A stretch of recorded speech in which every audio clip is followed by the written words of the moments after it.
சரவண பவ. உருவாய் அருவாய் உளதாய் இலதாய் மறுவாய் மலராய் மணியாய் ஒளியாய் கருவாய் உயிராய் கதியாய் விதியாய் குருவாய் வருவாய் அருள்வாய் குகனே. அன்பர்கள் அனைவருக்கும் வணக்கம். நான் ஆதித்ய சொர்ணலட்சுமி பேசுகிறேன். இந்த பதிவு சிறப்பான பதிவு அப்படின்னு சொல்லலாம். கர்மக்காரகன் சனி பகவான் பயிற்சியாக போகிறாரு. மார்ச் 29 பயிற்சியாகி அவர் 2.5 வருடங்கள் ஒரு ராசியில் இருப்பார். ஏன்னா அதிக நாள் இருக்கக்கூடியவர் நம்ம சனீஸ்வர பகவான் தான். அவர் ஜூன் 2027 வரை அந்த இடத்துல தான் நம்மளுக்கு கும்பத்திலிருந்து மீனத்திற்கு சென்று அமர்ந்தவர். இந்த இடைப்பட்ட காலங்கள் அந்த இடத்துல தான் நம்மளுக்கு இருந்து பலாபலன்களை தரவிருக்கிறார். விதியை நிர்ணயிப்பவர், கர்மக்காரகன் அப்படின்னு அவரை நம்ம ரொம்ப சொல்கிறோம். அதை தாண்டி அவரை பார்க்கும்போது எல்லாருக்கும் ஒரு அச்சம். ஏன் இந்த அச்சம் அப்படின்னு பார்த்தோம்னா, இவரை பார்த்து நம்ம அச்சப்பட வேண்டியதே கிடையாது. நம்ம பார்த்து அச்சப்பட வேண்டியதெல்லாம் யாருன்னா சாயா கிரகங்கள்னு சொல்லக்கூடிய ராகு கேதுக்கள். அவங்க தான் பிக் பாஸ், நம்ம இயக்கக்கூடியவர்கள். ஒவ்வொரு 1.5 வருடமும் நம்மளுக்கு எல்லாத்தையும் மற்ற 7 கிரகங்களும் கொடுக்காத அவங்க பிடிக்கி வாங்கி செஞ்சுட்டு போயிடுவாங்க. அதே போல் நம்ம என்ன தப்பு பண்ணுறோம், ஒவ்வொரு நொடியும் 24x7 நம்ம பிக் பாஸ் தான். விஜய் டிவி பிக் பாஸ் தான். ஓட முடியாது, ஒளிய முடியாது, எல்லா இடத்துலையும் கேமரா தான் நம்மளுக்கு. நம்ம நினச்சிக்குவோம். நான் நிறைய பதிவுகளில் இதை ஏன் உங்களுக்கு நினைவூட்டுறேன், மறுபடியும் சொல்கிறேன்னா, எப்பயாவது ஒரு தடவை நமக்கு ஞாபகம் நம்ம கவனமாக நடந்துக்குவோம் இல்லையா? அதனால் ஏற்கனவே இருக்கிற கர்மாவால் தான் நம்ம பிறந்து இவ்வளோ கஷ்டப்படுறோம். இனி வரக்கூடிய காலங்களில் நம்ம எப்படி பக்குவமாக ஒரு இறை வழிபாட்டோடு, ஒரு இறை மார்க்கத்தோடு, ஒரு நேர்மறை சிந்தனைகளோடு, நம்ம அன்புணர்வோடு, அதே போல் நன்றி உணர்வோடு நம்ம நடக்கும்போது நமக்கு எல்லாமே ப்ளஸ் ஆர் மைனஸ் எல்லாமே நம்ம சரிசமமாக பாவித்து பக்குவமாக கடந்துடுவோம். போதும், இந்த கர்மாவை இந்த ஜென்மத்தில் அனுபவித்தது போதும். இனி வரக்கூடிய அடுத்த பிறவிலையாவது நம்ம ஒரு நிம்மதியான வாழ்க்கை வாழணுன்றதுக்கு தான் இந்த இன்ட்ரோலே நான் உங்களுக்கு இவ்வளோ பெரிய விளக்கம் கொடுக்குறேன். அன்பர்கள் அனைவரும் இந்த சனீஸ்வர பகவான் பயிற்சியாகி 12 ராசிக்கும் சிறப்பான பலாபலன்களை தரவிருக்கிறார். ஏன்னா ஒரு 6 ராசி ரொம்ப அருமையாக இருக்கும். ஒரு 6 ராசி கொஞ்சம் கவனமாக நடந்துக்கணும். எப்படிலாம் நம்ம கவனமாக நடந்துக்கலாம், இதை எப்படி நம்ம டேக்கிள் பண்ணிட்டு போகிறது? ஏன்னா சனீஸ்வர பகவானை பொறுத்த வரைக்கும் அவரை மாதிரி நன்மையை தரக்கூடியவரும் இல்லை. அவரை மாதிரி ஒரு கொடுங்கோல் அப்படின்னு சொல்லுவோம் இல்லையா, ஒரு ஹிட்லரை பார்த்துருக்குறோம். நான் அதே போல் நம்ம மகாபாரதத்தில் நமக்கு 2 கேரக்டர் இருக்கு இல்லையா, ஒன்று தர்மர், ஒன்று துரியோதனன். அந்த மாதிரி 2 கேரக்டருமே அவர் பார்த்துருவார். அப்போ சனி கொடுத்தால் தடுப்பவர் எவர்? நல்லதும் அதுவே, கெட்டதும் அதுவே. அவர் எப்படி இருக்காரு? அவர் திரிகோணத்தில் வந்தாலும் சரி, கேந்திரத்தில் வந்தாலும் சரி, இல்லை மற்ற இடங்களில் வந்தாலும் சரி, 3 கேட்டகரி, 1 5 9, 1 4 7 10, நமக்கு 3 6 8 12 இந்த இடங்கள்லாம் வந்தால் நம்ம எப்படி இருக்கணும்?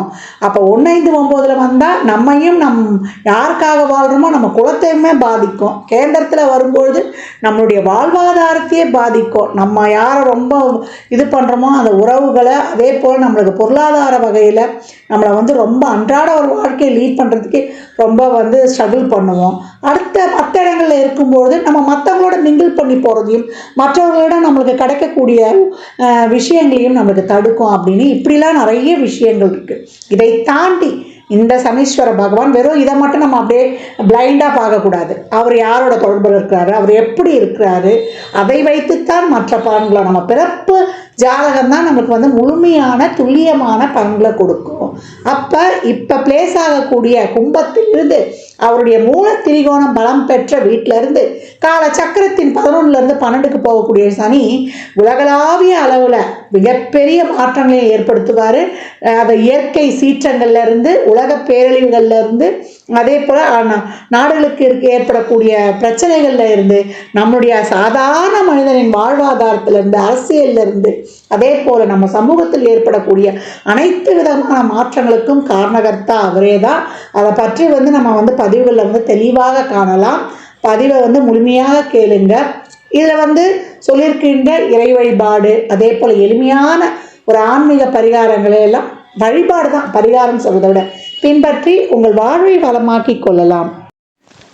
கும்பராசி கும்ப லக்னத்திற்கான பலன்களை காணவிருக்கிறோம். இந்த சனிப்பெயர்ச்சி எப்படிமா எங்களுக்கு நன்மை செய்ய போகுது அப்படின்னு கேட்குறவங்களுக்கு ரொம்ப நல்ல பலன்கள் அப்படின்னு வந்து சொல்லலாம். அம்மா இன்னும் எங்களுக்கு 2.5 ஆண்டுகள் இருக்குது அம்மா அப்படின்னு எல்லாருக்கும் வந்து ஒரு ஐயம், ஒரு அச்சம், ஒரு கவலை அப்படின்னு சொல்லலாம். ஏன்னா நிறைய ஃபேஸ் பண்ணி கொண்டு வராங்க. இதை கேட்டகரியாக பிரிக்கலாம். First, second, third. ஃபஸ்ட் ரவுண்டாக எங்களால் நாங்கள் எப்படி தான் இன்னும் நாங்கள் கடக்க போகிறோம் இன்னும் 2.5 ஆண்டுகள் அப்படின்னு சொல்லிட்டு, 2வது ரவுண்டாக சமாளிச்சுவோமாம்மா அந்த நம்பிக்கை இருக்குது அப்படின்ற ஒரு துளிர் விடுக்குது அப்படின்னு வந்து சொல்லலாம். 3வது ரவுண்டு என்ன சாமி எங்களை கூப்பிட மாட்டுறாரு அப்படின்னு வந்து பலவித புலம்பல்கள். அவங்க தசா புத்திக்கு ஏற்றாப்பார் தான். சனி தசா புத்தியாக இருக்கும்பொழுது இன்னும் வந்து நம்ம கூடுதல் கவனத்தோடு கடக்கணும் அப்படின்னு. இந்த இடம் கால சக்கரத்தின் 11ஆம் இடம். இருக்கக்கூடிய நட்சத்திரங்கள்னு பார்த்தீங்கன்னா அவிட்டம் 3, 4, சதயம் 4 பாதங்கள், புரட்டாதி 3 பாதங்கள். கும்பம் இன்பமான காலங்களை நோக்கி பயணிக்கப் போகுது. அதற்கு அடித்தளமாக இந்த 2.5 வருடம் இருக்க போகுது அப்படின்னு வந்து சொல்லலாம். குழம்பு இருந்த மூளையில் படுத்து கிடந்திருந்த எதுவுமே செய்ய முடியல. குடும்பத்தில் நிறைய பிரச்சனை, என்னால் சமாளிக்க முடியல, இருக்கிறதா வேண்டாவா அப்படின்லாம் நிறைய இருந்தோம். நிறைய லவ் சம்மந்தமான பிரச்சனை, தொழிலில் நிறைய பிரச்சனைமா, கேட்குற இடத்துல கடன் கூட கிடைக்கல, கடன் கொடுத்து ஏமாந்தேன், குடும்ப உறவுகள் தான் நம்பி மோசம் போனேன், உடல் ஆரோக்கியம் நானும் எவ்வளோ பார்க்குறேன், ஒன்றும் கட்டுக்கே வரமாட்டுது. பணத்துக்கும், அதாவது காசு இருந்தாலாவது ஒரு ஆரோக்கியம் குறைபாடு இருக்கணும், காசும் இல்லை ஆரோக்கியமும் இல்லைன்னா நாங்கள் எங்கேம்மா போவோம் அப்படின்னு நிறைய இதை சொல்லிக்கொண்டே போகலாம். ஏன்னா நம்ம பண்ண கர்மா தானே இன்று காலகட்டம் அனுபவிக்கிறோம். கஷ்டப்படுறோம் அப்படின்னா அதற்காக எண்ணி யாருமே கலங்காதீங்க. இந்த ஜென்மத்தில் நம்ம அந்த கர்மாவை அனுபவிச்சுட்டு போயிடணும், அடுத்து வரக்கூடிய ஜென்ரேஷனுக்கு நம்ம அதை கடத்தக்கூடாது, இறைவா இதற்கு தைரியம் மட்டும் கொடு அப்படின்னு சிவபெருமானே, மகேஸ்வரா, லட்ச மகேஸ்வரா, ஜெகநாதா நீ தான் எனக்கு வந்து நிறைய அனுகிரகத்தை தரணும்னு அவனை வந்து சரணாகதி அடைங்க. ரொம்ப இக்கட்டான சூழல்லாம் வருதா, உன்னை விட்டால் எனக்கு யாரும் கிடையாது, நீ என்னை என்ன பண்ண போகிற, நீ என்ன நினச்சிருக்கிற, என்ன நீ இந்த காலத்தை எனக்கு எப்படி கடக்க நீ உதவ போகிற, இல்லை நீயா நானான்னு நான் பார்க்கணும், எனக்கு தெரியாது, ஒவ்வொரு நாளும் நான் கடந்து வருவது வாழ்வா சாவா அப்படி இருக்குது, நீ தான் என்னை வந்து வழி நடத்தணும் அப்படின்னு இறைவன்கிட்ட சண்டை போடுங்க. என்னை படைத்தவன் நீ, எத்தனை காலத்துக்கு நான் கஷ்டப்படுவேன் அப்படின்னு கும்ப ராசி லக்னக்கார அன்பர்கள் கவலையே வேணாம். தைரியமாக பிரபஞ்சத்தின் அனைத்து விதமான சூட்சும ரகசியங்களும் உங்களுக்கு தெரியும். யாரும் எட்டாத நிகழ்ச்சிகளையும் செயல்களையும் நீங்கள் வந்து அறியக்கூடியவர்கள். இந்த சனிப்பெயர்ச்சி உங்களுக்கு ஜென்ம சனி விலகியது. நிறைய வந்து குழப்பம், கவலை எதுவுமே செய்ய முடியாது, நீங்கள் நினச்சா கூட செய்ய முடியாது. அப்படிலாம் வந்து கட்டுண்டு இருந்தவர்களுக்கு இப்பொழுது அந்த தலையில் இருந்த பெரிய ஒரு தலையில் ஒரு உங்கள் தலை வந்து ஒரு 10 கிலோ வெயிட் தான் தாங்கணும், அதில் 100 கிலோ வெயிட் வச்சா என்ன பண்ணுவோம்? ராசிநாதனே இருந்தால் கூட நம்ம பண்ண கர்மாவை நாம் அனுபவிக்க வேண்டும் இல்லையா? இதில் இருக்கக்கூடிய சனி நட்சத்திரமும், இதில் இருக்கக்கூடிய செவ்வாய் நட்சத்திரமும், இதில் இருக்கக்கூடிய குருவோட நட்சத்திரமும், செவ்வாய் நட்சத்திரம் ஏதாவது ஒரு விபத்து, கண்டம், ஒரு பழி, பாவம், பங்காளி பிரச்சனைனும், சதய நட்சத்திரம் வந்து நிறைய டிப்ரெஷன், மன உளைச்சல், நான் பைத்தியமாக தான் ஆகலை அப்படின்னு சொல்லக்கூடிய ஒரு, அவங்க சொல்லும்போதே ரொம்ப கஷ்டமாக இருக்கும். எங்களால் முடியலம்மா, நாங்களும் எவ்வளோ முயற்சி பண்ணுறோம், முடங்கி போயிருந்தோம் அப்படின்னு. அவங்க எப்படி கடந்து வந்தாங்க அப்படின்னு கேட்டிங்கன்னா அவங்களுடைய கர்மாவே கலைஞ்சி போச்சுமா, இனிமேல் அடுத்த ஜென்மாலெலாம் நான் எனக்கு இருக்குமா இல்லைன்னு தெரில, இந்த ஜென்மாவோடு என்னுடைய பிறவி முடிஞ்சிருச்சு அப்படின்வாங்க.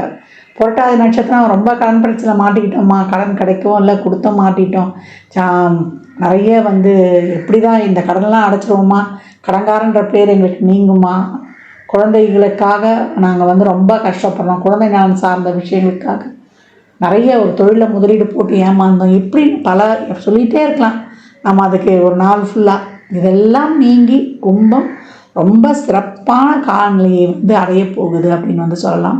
பாத சனியாக வருகிறார். இந்த காலகட்டம் வந்து நிறைய பெரிய முதலீடுலாம் போட்டு தொழிலை விரிவுபடுத்துறதுலாம் போகாதீங்க. இன்னும் நம்ம வந்து ஒரு 2.5 ஆண்டுகள் கவனமாக வந்துடணும்.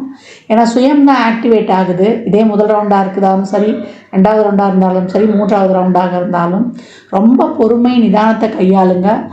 நமக்கு தொழில் இந்த காலகட்டம் ஓரளவு நம்ம கை கொடுத்துரும். ஏன்னா லாபஸ்தானத்தை வந்து சனியும் குருவும் பார்ப்பாங்க. அதனால் வருமானம் கண்டிப்பாக உண்டு. வேலையில் இது வரைக்கும் கடன் வாங்கி தான் செலவு செஞ்சது போய் இப்போ வரக்கூடிய இந்த பயிற்சி வந்து நல்ல தொழிலை கொடுத்து அதில் வந்து ஒரு வருமானத்தை கொடுத்தோம். எதுவுமே வருமானமே இல்லை, போட்ட முதலீடு கூட எனக்கு திரும்பலை, நான் பெரிய கடன்காரன் ஆனேன்னு சொன்னவங்கலாம் இப்போ அந்த பிரச்சனையிலிருந்து மீண்டு வருவது, தொழில் விரயங்கள் சுப விரயங்களாக ஆகுவது, உங்களுக்கு வந்து ஒரு அலைச்சல் திருச்சலோட வேலையில் ஃபுல்லாக உங்களை கமிட் பண்ணிக்கோங்க.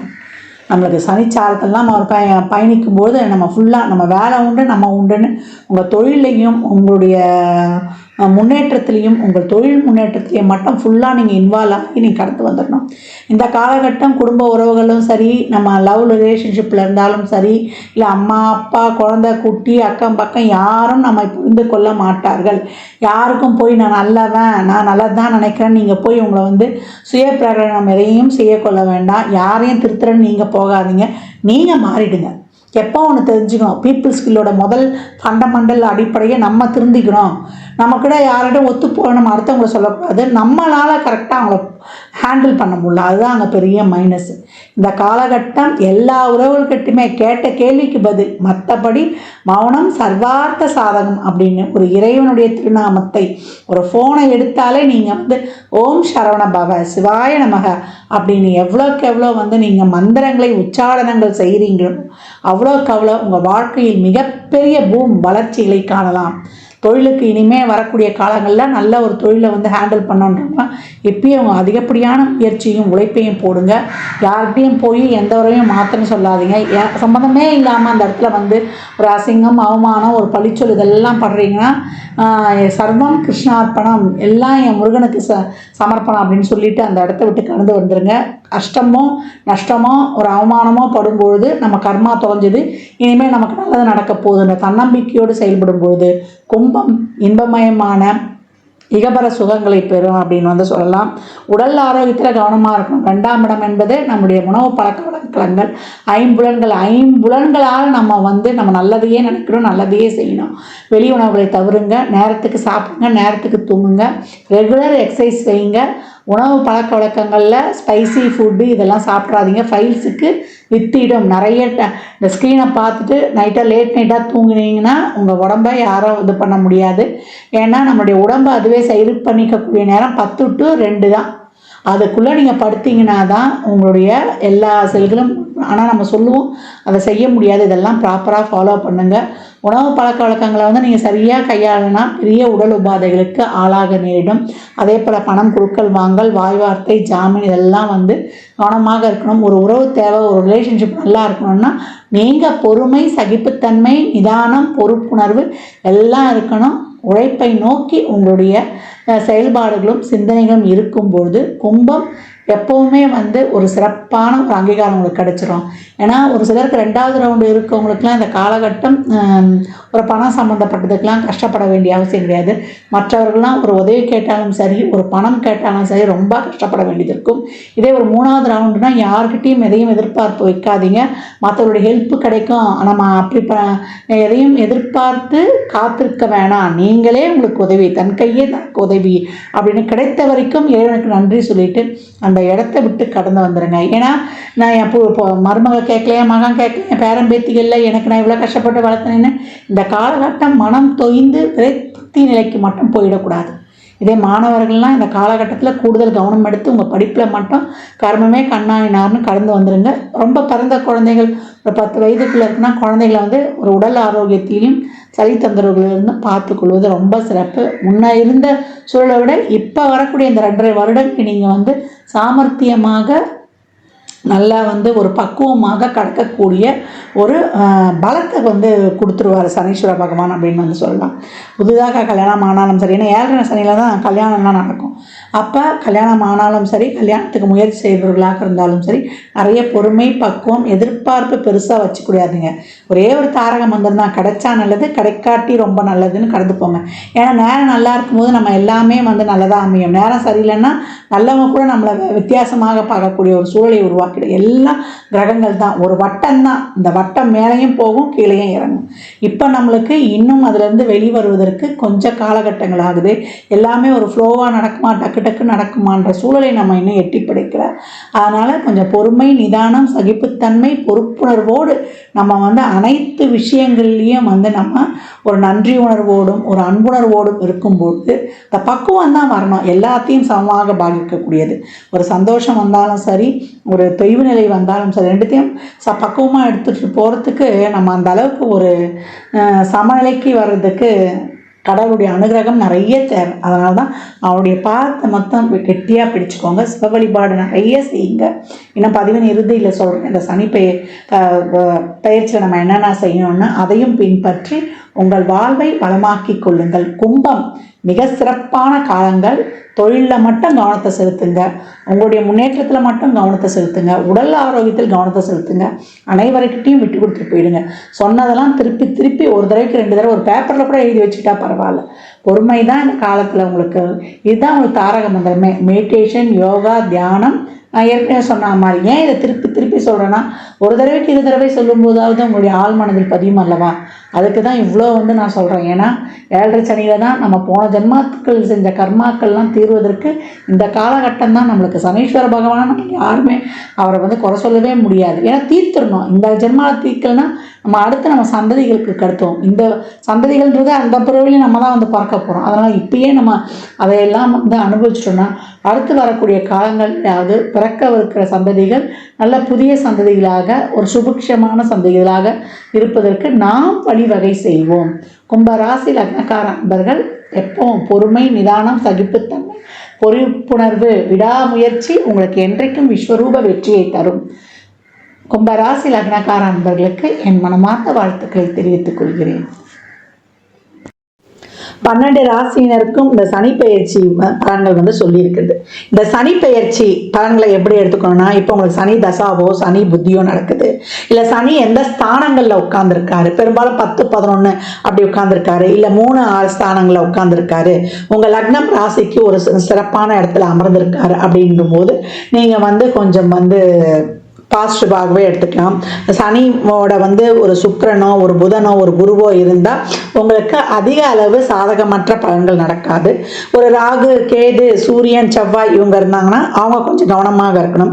இதே ஒரு சனி தசா, ராகு புத்தி, கேது புத்தி, சூரிய புத்தி, சந்திர புத்தி இதெல்லாம் நடக்குது அப்படின்னும் பொழுது பகைகளோடு இருந்து அவர் தசை நடத்துகிறாரு, அவர் இருக்கக்கூடிய ஸ்தானங்களும் சிறப்பு இல்லைன்னா நீங்கள் வந்து ரொம்ப கவனமாக இருக்கணும் அப்படின்னு வந்து எடுத்துக்கலாம். இதே ஒரு சுக்கிர தசா, குரு தசா, ஒரு புதன் தசா நடக்குதுன்னா நீங்க கொஞ்சம் வந்து கடந்து வந்துடலாம் அப்படின்னு வந்து சொல்லலாம்.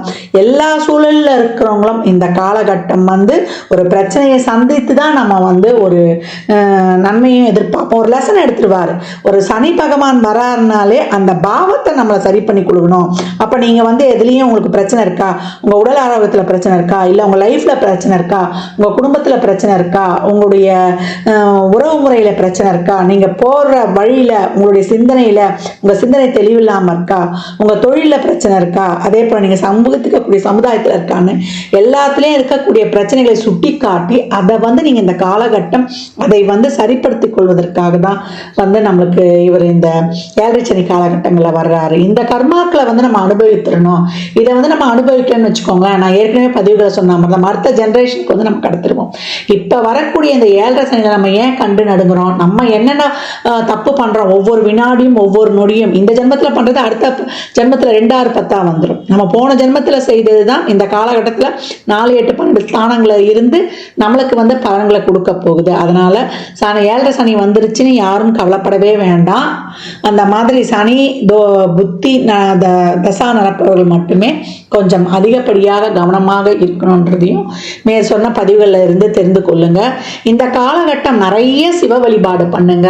அதே போல சனீஸ்வர பகவான், புகழ்பெற்ற சனீஸ்வர பகவான்களான திருநள்ளாறு, திருக்கள்ளிக்காடு, குச்சானூருக்கெல்லாம் சென்று வாங்க. அங்கே போனாலும் வெறும் சனீஸ்வர பகவானை மட்டும் வழிபடக்கூடாது, அங்கே இருக்கக்கூடிய சிவனை வழிபடணும். இந்த காலகட்டம் சிவ வழிபாடு தான் ரொம்ப சிறந்தது. ஆரோக்கிய குறைபாடு இருக்கா, சிவனுக்கு பிரதோஷத்திலேயோ இல்லை அமாவாசையிலேயோ இல்லை அஷ்டமி நாட்களில் பைரவருக்கோ நீங்கள் வந்து விபூதி அபிஷேகம் வாங்கி கொடுப்பது, செல்வ செழிப்புக்கு சந்தனத்தை வாங்கி கொடுப்பது, தோஷங்கள் இருக்குது போகணும் அப்படின்னா பால் வாங்கி கொடுப்பது, அதே போல் நிறைய வந்து உங்களுக்கு அருகம்புல் வாங்கி விநாயகரை வழிபடுவது. விநாயகர் வழிபாடு தொடர்ந்து பண்ணணும். ஏன்னா சித்தி புத்தி, அதாவது சிந்தனையையும் கொடுத்து புத்தியையும் கொடுத்து வெற்றியையும் கொடுத்துருவார். சிந்தனை தெளிவை கொடுத்து நல்ல அறிவை கொடுத்து வெற்றியையும் வந்து அவர் வந்து கொடுத்துருவாரு அப்படின்னு வந்து சொல்லலாம். இந்த சனி பயிற்சியில் அடித்தட்டு மக்கள் துப்புரவு பணியாளர்கள், அவங்க தூய்மை பணியாளர்கள், அந்த தூய்மை பணி செய்பவர்களுக்கு உங்களால் இயன்ற அன்னதானங்களை நிறைய செய்யுங்க. மாற்றுத்திறனாளிகளுக்கு நம்மளுக்கு வந்து அவங்களுடைய வாழ்வாதாரத்திற்கு நீங்கள் உதவும் பொழுது, அன்னதானம் செய்யும் பொழுது நீங்கள் ஒரு ஃபுல் மீல்ஸும் வாங்கி கொடுக்கலாம். இல்லை சித்திரான்னங்கள் சொல்லக்கூடிய நம்ம வந்து தயிர் சாதம் புளி சாதம் இந்த மாதிரி அன்னதானம் பண்ணும்போது எலுமிச்சங்காய் ஊறுகாவோட கொடுக்கணும்.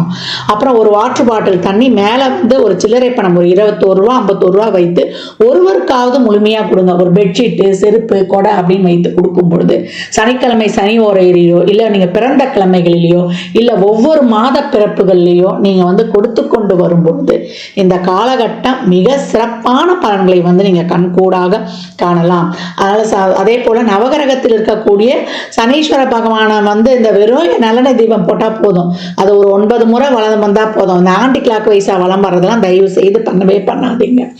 இந்த கோச்சாரத்தில் சனி பயிற்சியால் நடக்கக்கூடிய பலன்களை சொல்லியிருக்கிறோம். இன்னும் வந்து துல்லியமான பலன்களில் வந்து இந்த தசாபுத்தி உங்களுக்கு இந்த சனி பயிற்சி உங்களுக்கு பொருளாதாரத்துக்காக சப்போர்ட் பண்ண போதா இல்லை உறவுகளுக்காக சப்போர்ட் பண்ண போதா என்பதெல்லாம் உங்கள் சுய ஜாதகத்தை அறிந்து கொள்ளும் போது மட்டுமே நாம் தெல்ல தெளிவாக அறிந்து கொள்ள முடியும். அதனால 7.5 சனி வந்துருச்சு, நம்மளுக்கு வந்து அதில் வந்து விரைய சனி வந்துருச்சு, பாத சனி வந்துருச்சு, கண்ட சனி வந்துருச்சு, அர்த்தாஷ்டம சனி வந்துருச்சு, அஷ்டம சனி வந்துருச்சு அப்படின்னு பயப்பட வேண்டாம். சனி எந்த இடத்தில் இருந்தாலுமே அவரை சாதகமாக்கி கொள்ள இறைவனை வழிபடும் பொழுது மிக சிறப்பான பலன்களை நம்ம வந்து அனைவருமே பெற்றுக்கொள்ளலாம். பெரிய நெருப்பு யாருன்னு கேட்டீங்கன்னா சிவபெருமான். அவருடைய நெற்றிக்கண்ணிலிருந்து தோன்றிய நம்முடைய சின்ன நெருப்பான நம்முடைய முருகப்பெருமானையும் வழிபடும் பொழுது மிக சிறப்பான பலன்களை காணலாம். எவ்வளோக்கு எவ்வளோ கோயிலில் வந்து நீங்கள் எலுமிச்சம்பழத்தை ஒரு குங்குமம் ஒரு மஞ்சள் பேக்கெட்டோட தானமாக கொடுக்குறீங்களோ அதை அவ்வளோக்கு அவ்வளோ உங்களுடைய வாழ்க்கையில் மிகப்பெரிய வெற்றிகளை வந்து காணலாம். எலுமிச்சம்பழத்தை வந்து மாலையெல்லாம் கோத்து போட்டுறாதீங்க. எலுமிச்சம்பழத்தை மாலையெல்லாம் கோத்துட்டா அதுக்கு வந்து இந்த பவரே போயிடும். அந்த மாதிரி போட்டு கொண்டு வாங்க. சாமி கிட்ட எலுமிச்சம்பழம் வச்சு உதிரியா கொடுக்கறது கொடுத்துருங்க. குலதெய்வ கோயிலில் போய் இந்த காலகட்டம் வழிபட்டு வருவது ரொம்ப சிறப்பு. மாதம் போய் வழிபட்டாலும் பரவாயில்ல. 33 எலுமிச்சம்பழத்தை ஒரு சகப்பு துணியில் நல்லா மஞ்சள் தண்ணியில் கழுவிட்டு ஒரு சகப்பு துணியில் தொட்டு ஒரு எலுமிச்சம்பழத்தை எடுத்து வைத்து மூட்டை கட்டி உங்களுக்கு என்ன கோரிக்கையோ அவர்கிட்ட கொடுத்துட்டு வந்துருங்க. ஒரு மஞ்சத்தூள் குங்குமம் பாக்கெட்டோட கொடுத்து கொண்டு வரும்பொழுது உங்கள் வாழ்க்கையில் மிகப்பெரிய வெற்றிகளை காணலாம். தனியாக நீங்கள் ஒரு 3 பழம் வச்சு வாங்கிட்டு வந்து ஒன்று உங்க கூடையே வைத்துக்கோங்க, ஒன்று ஜூஸ் போட்டு குடிச்சிருங்க, ஒன்று வந்து பூஜை அறையில் வைத்துக்கொள்ளுங்க. இதை வந்து வாய்ப்பு கிடைக்கும் போதெல்லாம் செய்து கொண்டே வரும்பொழுது அந்த எலுமிச்சம்பழம் பேக்கில் வைக்கிற எலுமிச்சம்பழம் காஞ்ச உடனே நீங்கள் இன்னொரு எலுமிச்சம்பழம் வச்சுக்கலாம். அது அழுகுது ஒரு கருப்பாயிடுமானா உங்ககிட்ட இருக்கிற அத்தனை கண்டிஷ்டியும் போயிடுச்சுன்ட்டு நீங்கள் வந்து தைரியமாக இருக்கலாம். நேரம் கிடைப்பவர்கள் திருவண்ணாமலை கிரிவலம் செல்வது ரொம்ப சிறப்பு. பௌர்ணமிக்கு தான் போகணும் அந்த கூட்டத்தில்னு கிடையாது. 24x7 365 நாளும் எப்போ நினைக்கிறீங்களோ தாராளமாக கிரிவலம் சென்று வரலாம். அது வந்து அமாவாசை பௌர்ணமி பிரதோஷம் அஷ்டமி நவமி பஞ்சமின்னு எல்லா நாட்கள்லையும் போகலான்னு சொல்லியாச்சு. சித்தர் ஜீவசமாதி வழிபாடு செய்வது, அங்கே போய் அமர்ந்து மெடிடேஷன் யோகா தியானம் தியானம் பண்ணுவது. யோகா வந்து நம்ம உடம்புக்கும் நல்லா புத்துணர்ச்சியை கொடுத்துரும் தினமும் பண்ணும்பொழுது. டே டு டே நம்ம உடம்பை வந்து ஆக்டிவாக வச்சுக்கிறது. நான் ஏற்கனவே சொன்ன மாதிரி தான் எக்ஸசைஸு, அதே போல் உணவு பழக்க வழக்கத்தில் இயற்கை உணவுகளை சாப்பிடுவது, நலன் தமயந்தி படம் பார்ப்பது, ஹரிச்சந்திரா படம் பார்ப்பது, இல்லை அந்த கதைகளை கேட்பது. ஏன்னா 7.5 சனியினால தான் அவங்களுக்கு அந்த வந்து கதையே நடந்தது. இதெல்லாம் பார்க்க இதுவுமே வாழ்க்கைக்கு ஒரு டெக்னிக் ஆகிடும். 1 4 7 10 பிறப்பு ஜாதகத்தில் சனி இருக்குமா, இப்போ கோச்சாரத்தில் அப்படி வர்றவங்களுக்கும் ஜென்ம சனியாக இருக்கிறவங்களுக்கு அர்த்தாஷ்டம சனியாக இருக்கிறவங்களுக்கு கண்ட சனிகளாக இருக்கவங்களுக்கு, பத்திர சனி வரவர்களாக இருந்தாலும் இந்த கதைகளை படிப்பது பொதுவாக எப்பவுமே இந்த சரித்திர கதைகளை, சனி தோஷம் இருக்குது, சனி தசா புத்தியோ நடக்குதுன்றவங்க கூட பார்க்கும்போது மிகப்பெரிய ரிலீஃப் கிடைக்கும். அதாவது மன அழுத்தம் நிறைய ஆயிடும், ஒரு பயம் வந்து பற்றிக்கொள்ளும். இதெல்லாம் நீங்குவதற்கு தான் இந்த செயல்பாடுகள்லாம். இதில் எல்லா விதமான செயல்பாடும் சொல்லியிருக்கிறேன். யார் யாரால என்னென்ன முடியுமோ தாராளமாக பின்பற்றுங்க. வாரத்தில் ஒரு நாள் உங்கள் குழந்தை கிழமையில எழுந்து நீங்கள் பிரம்ம முகூர்த்தத்தில் தீபம் போடுவீங்களோ, இல்லை 6 to 7 அந்த நாளில் வரக்கூடிய ஓரை, இப்போ ஞாயிற்றுக்கிழமைனா 6 to 7 சூரிய ஓரையாக வரும், அதே போல் 1 to 2 சூரிய ஓரையாக வரும், அதே போல் இரவு 8 to 9 அதே சூரிய ஓரையாக வரும். இல்லை அந்த ஓரையில் விளக்கு போடுறதோ, இல்லை 4 to 6 நித்திய பிரதேசத்தில் விளக்கு போடுறதோ, தீபம் ஏற்றி வழிபடும் பொழுதும், அன்னதானங்கள் செய்யும் பொழுதும், இறைவனுடைய திருநாமங்களை கோளறுப்பதிகம் கேட்பது, அதே போல் அனுமன் சாலிசா, அதே போல் பைரவ அஷ்டகம், துர்கா அஷ்டகம், சத்ரு சமார திருசதி, இதெல்லாம் கேட்க கேட்க கேட்க உக்ர தெய்வங்களையும் காவல் தெய்வங்களையும் வழிபட வழிபட உங்களுக்கு அனைத்து விதமான பலன்களும் வந்து கிடைக்கப்பெறும் அப்படின்னு வந்து சொல்லலாம். பதிவு பெரிய பதிவாக தான் கொடுத்துருக்குறேன். இதை பொறுமையாக பாருங்கள். இதை பார்த்தீங்கன்னா எளிமையான செயல்பாடுகள் இதெல்லாம் வந்து நீங்கள் செய்ய செய்ய உங்கள் வாழ்க்கையில் மிகப்பெரிய முன்னேற்றங்களும் மாற்றங்களும் ஏற்றங்களும் எந்த கிரக பயிற்சியிலையும் நீங்கள் பெற்றுக்கொள்ளலாம்.